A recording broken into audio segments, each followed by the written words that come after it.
बिस्मिल्लाहिर्रहमानिर्रहीम। तमाम देखने वालों को मेरी तरफ से अस्सलाम वालेकुम। स्टूडेंट्स, आज जो हम टॉपिक डिस्कस करेंगे वो आज का हमारा टॉपिक होगा फिजिकल क्वांटिटी। अब सबसे पहले हमें ये समझना है कि क्वांटिटी जो है वो क्या होती है बेटा। तो ये बेटा याद रखिएगा, वर्ड क्वांटिटी का मतलब है जब भी कोई चीज आपकी एक से ज्यादा होती है, मतलब जब भी किसी चीज का मिकदार ज्यादा होता है तो हम उसके लिए क्या वर्ड यूज करते हैं? क्वांटिटी वर्ड यूज करते हैं। अब उसके बाद है फिजिकल क्वांटिटी। अब अगर आपसे पूछा जाए, क्योंकि जैसे जैसे आप आगे बढ़ते जाएंगे तो आपको ये टॉपिक बहुत तंग करेगा, जहां कहां हम ये वर्ड लेंगे फिजिकल क्वांटिटी। तो अगर आप लोगों को पता होगा कि फिजिकल क्वांटिटी क्या है तो आप आगे चलकर आसानी से समझ लेंगे। तो बेटा फिजिकल क्वांटिटी क्या है? The quantity which can be measured easily। अब मतलब measure की जगह पे हम count भी लिख सकते हैं। तो इसका मतलब ये हुआ कि मैं इसकी डेफिनेशन ऐसे कह सकता हूं कि वो क्वांटिटी, वो चीज जिसे हम आसानी से measure कर सकें, गिन सकें, नाप सकें, तोल सकें, हम उसे क्या कहते हैं? Physical quantity. फिजिक्स में वो चीज जिसे हम आसानी से गिन सकें, नाप सकें, तोल सकें, हम उसे क्या कहेंगे? फिजिकल क्वांटिटी कहेंगे। तो बेटा उसके बाद है कि अब फिजिकल क्वांटिटी कैसे होती है, क्या होती है।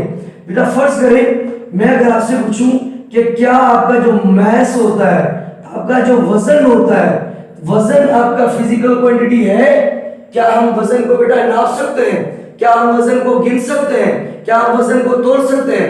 बेटा बिल्कुल हम वजन को गिन सकते हैं, तोल सकते हैं, नाप सकते हैं। जब आप किसी शॉप पर जाते हैं, कोई भी चीज, आलू खरीदते हैं, चीनी खरीदते हैं, जब भी कोई वजन वाली चीज खरीदते हैं या आप अपना वजन मेजर करते हैं तो आपको मशीन, आपको इंस्ट्रूमेंट, आपको आपका वजन बता देता है। दुनिया में सबसे ज्यादा वजन हमारे प्लैनेट्स का है, तो साइंटिस्टों ने तो उनका भी जो है वजन बता दिया। इसका मतलब ये हुआ कि वजन को हम मेजर कर सकते हैं। तो वो चीज जिसे हम क्या कर सके? मेजर कर सके, नाप सके, उसे क्या कहेंगे? Physical quantity. इसका मतलब ये हुआ कि आपकी जो मैस है वो आपकी फिजिकल क्वांटिटी है। उसके बाद अगर बेटा मैं बात करूं कि क्या आपकी जो लेंथ है, क्या ये आपकी फिजिकल क्वांटिटी है? हम कहेंगे बिल्कुल, आपकी लेंथ भी जो है बेटा फिजिकल क्वांटिटी है। अब देखिए फर्ज करें मैं आपसे पूछूं कि ये जो पेन है, इस पेन की लंबाई कितनी है? आप कहेंगे 5 मीटर, 6 मीटर, ठीक है। तो इसका मतलब है लंबाई को भी हम नाप सकते हैं, तोल सकते हैं, मेजर कर सकते हैं। तो बेटा वो चीज जिसे हम मेजर कर सके उसे क्या कहेंगे? Physical quantity. इसका मतलब लेंथ भी कौन है? फिजिकल क्वांटिटी है। अब अगर मैं आपसे पूछूं कि क्या आपका जो टाइम होता है, क्या ये फिजिकल क्वांटिटी है? क्या हम टाइम को मेजर कर सकते हैं? क्या हम टाइम को बेटा नाप सकते हैं? बिल्कुल बेटा, जब आप लोगों से टाइम का पूछा जाता है तो आप क्या कहते हैं कि टाइम कितना हुआ है? 5:06, 5:15, 10:30, 11। ये आप क्या कर रहे हो? नाप रहे हो। या क्या कर रहे हो बेटा? काउंट कर रहे हो। इसका मतलब वो चीज जिससे हम गिन सके उसे हम क्या कहेंगे? Physical quantity. अब अगर मैं आपसे पूछूं कि माँ बाप अपनी औलाद के साथ जो मोहब्बत करते हैं वो फिजिकल क्वांटिटी है? हम कहेंगे नहीं, क्योंकि प्यार, मोहब्बत, रोना, हंसना, ये इनको हम नाप नहीं सकते, हम इनको महसूस कर सकते हैं। तो बेटा वो चीज जिसे हम गिन सके उसे हम कहेंगे फिजिकल क्वांटिटी। अच्छा, तो बेटा ये ध्यान में रखिएगा। उसके बाद बेटा ये है कि फिजिकल क्वांटिटी के लिए, अब बेटा यहाँ पर ये जो Q है ये किसको जाहिर कर रहा है? ये आपका जाहिर कर रहा है फिजिकल क्वांटिटी को। ये जो Q है ये क्वांटिटी को जाहिर कर रहा है। यहां हम कहेंगे ये Q जो है किसको जाहिर कर रहा है? फिजिकल क्वांटिटी को जाहिर कर रहा है। अब सवाल ये है कि फिजिकल क्वांटिटी को पहचानने के लिए, फिजिकल क्वांटिटी को जानने के लिए क्या जरूरी है? तो बेटा याद रखिएगा, किसी भी फिजिकल क्वांटिटी को पहचानने के लिए, जानने के लिए, बताने के लिए, उसको मतलब देने के लिए, समझने के लिए बेटा दो चीजें जरूरी है। किसी भी क्वांटिटी को लिखने के लिए बेटा हमारे पास दो चीजें जरूरी है। एन जो है किसको जाहिर कर रहा है बेटा, मैग्नीट्यूड को, और ये जो यू है ये बेटा किसको जाहिर कर रहा है, यूनिट को जाहिर कर रहा है। अब फर्ज करें आपने मुझे कहा कि सर आपका वजन कितना है, मैंने कहा मेरा वजन है 50। तो अब देखें 50 किसको जाहिर कर रहा है बेटा, ये क्या है, मिकदार है, ठीक है, ये आपका कौन है, मैग्नीट्यूड है, तो ये आपका मैग्नीट्यूड आ गया। मगर 50 तो है, मगर क्या है 50, तो जब तक इसके आगे कोई यूनिट नहीं होगा तब तक हम पहचान नहीं सकते। अब 50 के साथ जब मैंने किलोग्राम लिखा तो अब इसका मतलब है कि ये जुमला आपका मीनिंगफुल बन गया। इस जुमला अब हमें पता चल रहा है कि ये किसी वजन की बात की जा रही है। फर्ज करें मैं आपको कहूं मेरे जेब में ये है, मेरे जेब में 60 है, आप कहेंगे क्या, तो इसका मतलब है 60 को पहचानने के लिए, किसी भी क्वांटिटी को पहचानने के लिए क्या चीजें जरूरी है, दो चीजें जरूरी है, नंबर 1 मैग्नीट्यूड और उसके साथ बेटा यूनिट। अब देखिए 60 जब लिखा हुआ था तो आपको पता नहीं लगा, मगर 60 के साथ अगर मैं कहूं मेरे जेब में 60 है, अगर मैं ऐसे लिख दूं एस, अब इसका मतलब है कि मेरे पॉकेट में कौन है, टाइम है। अगर मैं इसी 60 के साथ बेटा किलोग्राम लगा दूं, अब इसका मतलब है कि मेरे जेब में वजन है। अगर मैं इसी 60 के साथ अगर ये मैं मीटर लगा दूं, इसका मतलब मैं किसी लंबाई की बात कर रहा हूं। तो इसका मतलब ये हुआ कि हम किसी भी क्वांटिटी को पहचानने के लिए हमारे पास दो चीजों का होना बहुत जरूरी है, नंबर 1 मैग्नीट्यूड, नंबर 2 यूनिट का होना जरूरी है, क्योंकि जब तक यूनिट नहीं होगा हम उस चीज को पहचान नहीं सकेंगे। ओके जी, अब बेटा फर्ज करें ये आपके सामने एक वहशी दरिंदा खड़ा हुआ है, ये आपके सामने एक इंसान है।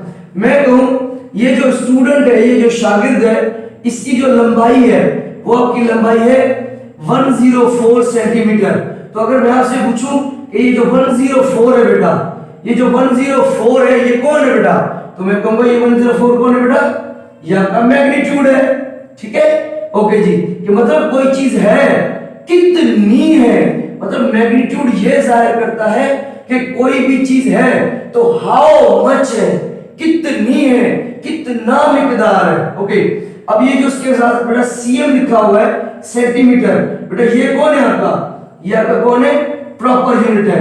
अब अगर मैं आपसे सवाल करूं कि अगर मैं 104 के साथ यहां पे सेंटीमीटर ना लिखता तो बेटा क्या मैं इसको पहचान सकता था, तो हम कहेंगे नहीं, क्योंकि फिजिकल क्वांटिटी के लिए कितनी चीजें जरूरी है, दो चीजें जरूरी है। तो यहां पर तो एक चीज थी, तो अब अगर बेटा यहाँ पे दोनों चीजें हैं तो इसका मतलब हम इसको पहचान सकते हैं। मगर फर्ज करें अगर ये 104 ना होता, खाली सेंटीमीटर होता, तो तब भी हम पहचान नहीं सकते। सेंटीमीटर तो है मगर कितना, ये भी तो मैग्नीट्यूड भी जरूरी है। इसका मतलब इसके लिए ये जरूरी है और इसके लिए ये जरूरी है, और क्वांटिटी के लिए दो चीजें जरूरी है।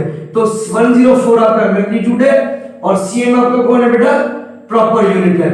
अब बेटा एक बहुत अहम चीज समझिएगा कि मैग्नीट्यूड का और यूनिट का आपस में क्या रिलेशन है, इन दोनों का आपस में कौन सा ताल्लुक है, बेटा याद रखिएगा।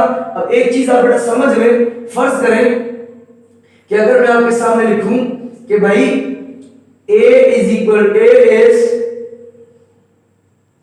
अब इसको कैसे पढ़ेंगे बेटा, A is डायरेक्टली, वैसे ये जो आप निशानी देख रहे हो बेटा, इस निशानी को हम कहते हैं अल्फा। मगर जब हम इस निशानी को फिजिक्स में लिखते हैं तो इस निशानी को हम कहते हैं प्रोपोर्शनलिटी साइन।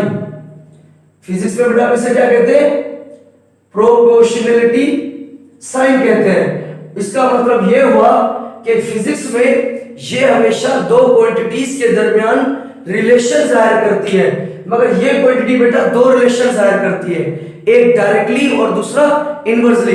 बेटा डायरेक्टली का मतलब होता है कि अगर एक क्वांटिटी बढ़ेगी तो दूसरी क्वांटिटी भी बढ़ेगी, एक क्वांटिटी कम होगी तो दूसरी चीज भी कम होगी। इनवर्सली का मतलब है अगर एक चीज बढ़ेगी तो दूसरी कम होगी, एक कम होगी तो दूसरी ज्यादा होगी। अब एक सवाल है, हमें पता कैसे चले कि इसको पढ़ा कैसे जाए कि ये डायरेक्टली है इनवर्सली है, तो बेटा इसके लिए मैं आसान सी ट्रिक बताऊं कि इस f के नीचे बेटा कुछ भी नहीं है, तो इस f के नीचे बेटा कौन है, 1 है। तो बेटा याद रख, तो बेटा अब इसको हम कैसे पढ़ेंगे, बेटा याद रखिएगा कि जब इसके नीचे 1 होगा, मतलब 1 कौन होता है, मल्टीप्लिकेटिव आइडेंटिटी होती है, मतलब 1 दुनिया का वो नंबर है जब 1 के साथ कोई नंबर मल्टीप्लाई होता है या 1 किसी के साथ मल्टीप्लाई होता है तो वो चीज आपकी सेम आ जाती है। तो बेटा इसलिए हम जब भी किसी क्वांटिटी के नीचे 1 होगा तो उसको हम पढ़ेंगे डायरेक्टली। अब देखिए यहां पर मैंने लिखा है a is inversely proportional to mass, मगर इसके नीचे कुछ भी नहीं, कौन है बेटा 1, तो फिर इसको भी क्या पढ़े, डायरेक्टली पढ़े नहीं। तो बेटा याद रखिएगा जब 1 आपका ऊपर होगा, जब 1 आपका ऊपर होगा तो उसको इनवर्सली पढ़ेंगे। अब आपकी मर्जी है कि आप इसको किस तरह याद करते हैं। अब देखिए बेटा मैंने भी आपको क्या बताया कि जब आपका, मैं यहां पे सिचुएशन को बेटा पूरा पढ़े तो कैसे पढ़ेंगे कि magnitude is inversely proportional to unit, मतलब मैग्नीट्यूड अगर ज्यादा होगा तो यूनिट हमेशा उसके साथ छोटा होगा, अगर यूनिट बड़ा होगा तो मैग्नीट्यूड बेटा हमेशा कम होगा। ये जो बेटा एरो है ये जाहिर कर रहा है ज्यादा को, मैग्नीट्यूड किसी चीज का मिकदार ज्यादा तो उसका यूनिट बेटा हमेशा छोटा होगा। ये मैंने यहाँ पे लिख भी दिया है कि भाई इसका ताल्लुक इसके साथ कौन सा है, इनवर्सली है। अब बेटा इसका एक एग्जांपल करते हैं, जिस तरह देखिए कि फर्ज करूं कि मेरे पास एक रॉड है बेटा, ये पेन समझ रहे, ये पेन है, इसकी बेटा जो लंबाई है वो फर्ज करें कि मैंने लिखा कि भाई इसकी लंबाई है 2 किलोमीटर, तो बेटा ये जो 2 है, ये 2 कौन है, मैग्नीट्यूड है, और ये जो किलोमीटर ये कौन है बेटा, ये आपका यूनिट है। तो बेटा ये जो 2 है ये नंबर छोटा है बड़ा है, तो बेटा छोटा है, तो इसका मतलब ये जो 2 है ये स्मॉल मैग्नीट्यूड है, और ये जो किलोमीटर है ये कौन है बेटा, यूनिट है, मगर कौन सा यूनिट है बेटा, लार्ज। तो देखिए ये मैग्नीट्यूड ये यूनिट, तो मैग्नीट्यूड स्मॉल यूनिट आपका लार्ज। तो मैंने क्या बताया यहाँ पे आपको कि मैग्नीट्यूड का यूनिट के साथ हमेशा ताल्लुक कौन सा होता है, इनवर्सली होता है, ठीक है। तो मैग्नीट्यूड अगर छोटा है तो यूनिट आपका बड़ा होगा। एक और एग्जांपल करते हैं बेटा, फर्ज करें कि हमारे पास एक रॉड है जिसकी लंबाई जो है वो 2000 मीटर है, तो बेटा ये जो 2000 है, ये जो आपका 2000 है, 2000 के बेटा ये 2000 किसको जाहिर कर रहा है, मैग्नीट्यूड को, ये मीटर किसको जाहिर कर रहा है बेटा, यूनिट को जाहिर कर रहा है, मगर ये जो 2000 है ये लार्ज है, बड़ा है, और ये जो मीटर ये कौन है बेटा, स्मॉल है। तो देखिए मैग्नीट्यूड ज्यादा है तो यूनिट आपका छोटा है, ठीक है। उम्मीद करता हूं ये आपको समझ में आया होगा। ओके जी, उसके बाद बेटा फिजिकल क्वांटिटीज से अगर आपसे कोई पूछे कि फिजिकल क्वांटिटीज की कितनी टाइप्स होती हैं तो आप कहेंगे फिजिकल क्वांटिटीज की 3 टाइप्स होती हैं, ठीक है। या हम कहेंगे कि फिजिकल क्वांटिटीज को हम 3 कैटेगरीज में डिवाइड करते हैं, 3 कैटेगरीज में बांटा गया है। जिस तरह देखिए आपके पास मोबाइल में मेमोरी कार्ड होता है या मोबाइल की मेमोरी होती है, तो आप अपने आसानी के लिए अपने मोबाइल के अंदर हर मुख्तलिफ चीजों को मुख्तलिफ फोल्डर्स में बना के रखते हैं अपनी आसानी के लिए। इसी तरीके से बेटा फिजिकल क्वांटिटीज की बेटा 3 टाइप्स हैं। नंबर 1 बेस क्वांटिटीज या basic quantities, number 2 dry quantities या कंपाउंड क्वांटिटीज, और नंबर 3 जो है बेटा सप्लीमेंट्री क्वांटिटीज या हम कहेंगे ज्योमेट्रिकल क्वांटिटीज। अब अगर मैं आपसे पूछूं कि भाई बेस क्वांटिटीज बेसिक क्वांटिटीज कितनी होती है, तो हम कहेंगे बेटा 7 क्वांटिटीज होती हैं। अगर मैं कहूं ड्राई या कंपाउंड क्वांटिटीज कितनी होती है बेटा, वेरी लार्ज, बहुत सारी होती हैं। अगर मैं आपसे पूछूं सप्लीमेंट्री क्वांटिटीज या ज्योमेट्रिकल क्वांटिटीज कितनी होती हैं, तो बेटा याद रखिएगा कि ये आपकी कितनी होती है बेटा, 2 होती हैं, ठीक है। अब नेक्स्ट लेक्चर में इंशाल्लाह मैं आपको बताऊंगा कि बेसिक क्वांटिटीज क्या है, कंपाउंड क्या होती है, ज्योमेट्रिकल क्वांटिटीज कौन सी होती हैं, कैसे होंगी, क्या होगी, इंशाल्लाह नेक्स्ट लेक्चर में जरूर डिस्कस करेंगे। उम्मीद करता हूं आपको आज का लेक्चर बहुत ही अच्छा समझ में आया होगा। बेटा कमेंट बॉक्स में मुझे जरूर जो है बताइएगा, अगर कोई भी सवाल बेटा जहन में हो जरूर पूछिएगा। मैं इंसान हूं, मुझसे कोई गलती भी हो गई होगी तो आप मुझे जरूर पूछिएगा इंशाल्लाह। अगर मुझे कोई सवाल नहीं भी आया तो नेक्स्ट डे इंशाल्लाह मैं आपको जरूर बताऊंगा।